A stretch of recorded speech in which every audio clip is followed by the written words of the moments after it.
سبحان الذی اسری بعبدہ، جس نے اپنے بندے کو سیر کرائی من المسجد الحرام الی المسجد الاقصی، اللہ اکبر، مسجد حرام سے مسجد اقصی تک۔ مسجد حرام سے اس سفر کا آغاز ہوا ہے۔ ام ہانی کے گھر میں حضور استراحت کر رہے تھے، دروازہ اندر سے بند کیا ہوا تھا، اور جبریل امین کو حکم ہوتا ہے میرے محبوب کو سر عرش لے کے آؤ۔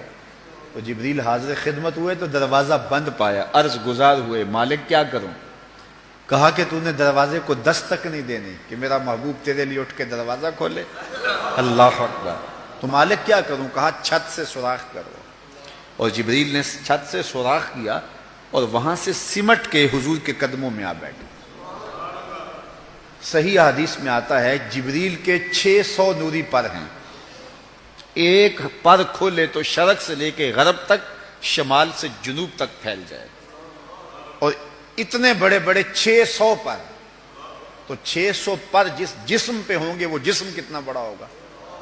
معراج کی شب چھوٹے سے سوراخ سے آیا، دنیا کو بتایا کہ محبوبوں کے در پہ آئیں تو بڑے ہو کے نہیں چھوٹے ہو کے آیا کرتے۔ تیرے ہندیاں سندیاں محبوبہ، اگر آپ کی توجہ ہو تو، تیرے ہندیاں سندیاں محبوبہ، میں کافر ہوا جے میں ہوا۔ اپنے وجود کی جب تک نفی نہیں نہ کی جاتی کچھ ملتا ہی نہیں ہے۔ جبریل سمٹ کے حضور کے قدموں میں آ بیٹھا، محبوب اب بھی سوئے ہوئے۔ اللہ اکبر، تبارک اللہ شان تیری، تجھی کو زیبا ہے بے نیازی۔ کہیں پہ جوش لن ترانی، کہیں تقاضے وصال کے۔ کوئی کوہ طور پہ جا کے کہہ رہا ہے رب ارنی انظر الیک، مالک دیکھنا چاہتا ہوں نقاب اٹھا دے۔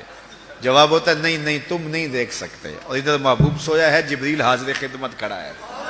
محبوب اٹھو، رب انتظار کر رہے ہیں۔ وہ جبریل قبل قدمہ، میرے محبوب کے قدم چوم لے۔ تو جبریل نے اپنے کافوری ہونٹ حضور کے قدموں پہ رکھ دیے۔ قبل تفعیل ہے، تفعیل کثرت ماخذ چاہتا ہے، یعنی اس کا معنی یہ نہیں کہ ایک بار چوم، اس کا معنی ہے بار بار چوم۔ تو جبریل حضور کے قدم چوم رہے ہیں۔ بشرط چادر تان کے ستا، نور چمے پیا تلیاں۔ بشرط چادر تان کے ستا، نور چمے پیا تلیاں، جس دی خاطر سجیاں ہویاں نے عرش بری دیاں گلیاں۔ بشرط اگے ود دا ہی جاوے، نوری رہ گیا تھلے، جس ویلے انہوں ود دیاں ویکھیا، آکے بلے بلے بلے۔ کوئی حد ہے ان کے عروج کی، بلغ العلاب کمال۔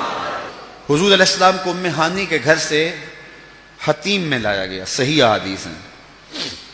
حتیم میں لا کر حضور کے صدر انور کو چاک کیا گیا، اور قلب اطہر حضور کے سینے سے نکال کر کے ایک تشتری میں رکھ کے آب زمزم سے غسل دیا گیا، اور حضور فرماتے ہیں یہ سارا منظر میں کھلی آنکھوں سے دیکھ رہا ہوں۔ حضرت امام بدر الدین عینی علیہ رحمہ عمدۃ القاری شرح صحیح بخاری کے اندر لکھتے ہیں کہ جو ہی حضور کے قلب اطہر کو دیکھا تو جبریل اشش کر اٹھے، اور انہوں نے لفظ کیا کہے، قلب وقیع فیہ عینان تبصران و اذنان تسمعان۔ واہ واہ، کیسا دل ہے جس میں دو آنکھیں ہیں جو دیکھتی ہیں، دو کان ہیں جو سنتے ہیں۔ حضور کا دل عام لوگوں کے دلوں کی طرح نہیں ہے۔ اعلیٰ حضرت نے جو قصیدہ سلامیہ لکھا ہے، جو عموماً مساجد میں نماز جمعہ کے بعد پڑھا جاتا ہے، تو اس میں آپ نے ایک تو حضور کے معجزات کا ذکر کیا ہے، اور دوسرا اس قصیدہ سلامیہ میں حضور کے ایک ایک عضو بدن پہ سلام پڑھا ہے۔ کبھی انگلیوں پہ سلام، نور کے چشمے لہرائیں دریا بہیں، انگلیوں کی کرامت پہ لاکھوں سے۔ کبھی ہاتھوں پہ سلام، ہاتھ جس سمت اٹھے غنی کر دیا، موج بحر سماحت پہ لاکھوں سلام۔ کبھی بازوؤں پہ سلام، جن کو بارے دو عالم کی پرواہ نہیں، ایسے بازو کی قوت پہ لاکھوں سلام۔ کبھی ہونٹوں کو سلام، پتلی پتلی گلے قدس کی پتیاں، ان لبوں کی نزاکت پہ لاکھوں سلام۔ کبھی حضور کے سر انور کو سلام، جس کے آگے سرے سربراہ خم رہے، اس سرے تاج عزت پہ لاکھوں سلام۔ ایک ایک عضو بدن پہ سلام پڑا ہے۔ تو ایک ایک عضو پہ سلام پڑھتے پڑھتے جب اعلیٰ حضرت حضور کے دل پہ آئے تو اعلی حضرت کا قلم رک گیا. اور اب اعلی حضرت کی یہاں بولی دیکھیے. یہاں آئے تو بولے دل سمجھ سے ورا. ایک ایک عضو کی بات کی ہے, احادیث بھی ملتی ہیں. اب حضور کے دل کے بارے میں کیا لکھوں؟ اعلی حضرت بولے دل سمجھ سے ورا, مگر یوں کہوں غنچائے راز وحدت پہ لاکھوں سلام. یہ اللہ کے رازوں کا امین ہے حضور کا قلب اطہر. اللہ اکبر. کائنات کی سب سے بڑی حقیقت حضور کا قلب اطہر, وہ دل جس میں خدا کے جلوے سموئے ہوئے. اللہ اکبر.